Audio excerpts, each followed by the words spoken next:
Good morning guys, Luzon Dismin na sa umaga na ito ngayon magbigay lang kong konting tips sa inyong mahilig mag-alagag manok tulad ko, lalong lalo na ang pagmamanok nyo ginagamit nyo sa pang-pirahol pag-entry sa industriya sa laro sa manok.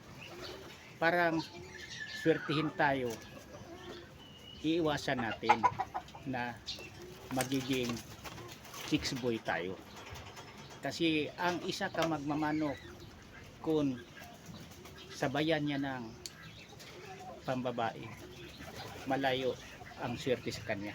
Ako na ang magpapatunay sa inyo dahil mayroon akong prueba. Yung kaidaran ko, kasabayan kong nag-alagag manok, ang pagmamanok niya sinabayan niya ng kahiligan niyang pangbabae din. Walang nangyayari sa pagmamanok niya, minamalas siya. Kung maglaro siya, mag-entry siya, marami ang talo, bihira lang ang manalo.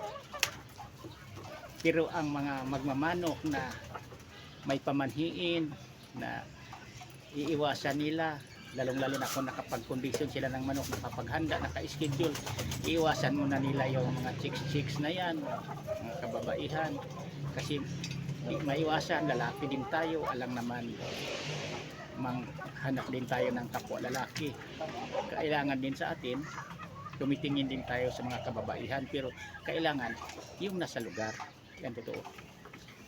Lalong lalo na kung may misis na kayo, dapat wag nyo nang gawin yan na maghanap pa kayo ng ibang mga babae pangdagdag sa misis nyo, dahil yan din ang nakabigay o malas sa buhay, dahil inintindi mo pa ang iyong mga pamilya, yung mga anak, ang mga manok mo inintindi mo, tapos mayroon ka pang ibang intindihin nun, mas magastos pa ang nasa labas kay nasa pamamahay mo mismo kasama mo. Yan totoo.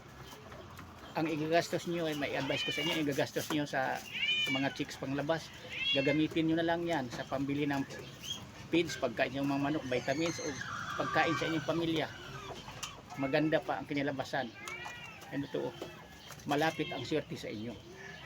Kaya para sa inyong mabaguhan pa lang, huwag sana kayong magalit sa akin, huwag kayong magtampo sa akin kung mayroong mga matatamaan dito sa ating mga content video.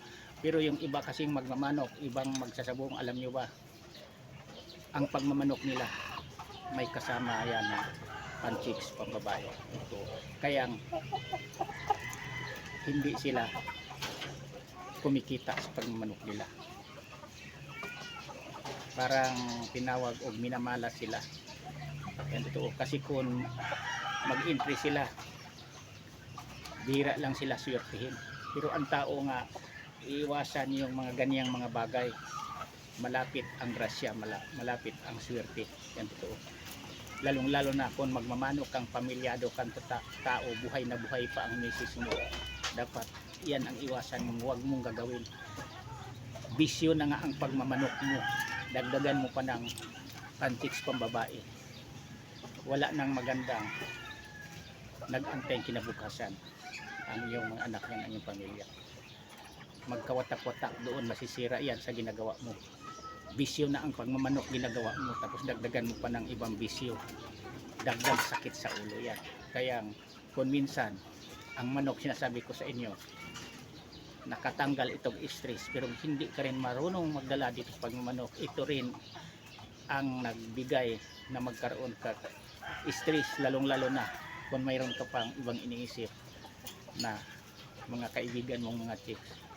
Pag mag-message sa iyo yan, tatawagan ka ngayon, malas-malasin ka pa, ang message mo ay makasagot sa cellphone mo, doon na magsimula nga magkasamaan kay loob, tapos pupunta ka ngayon sa sabungan cockpit dahil may entry ka.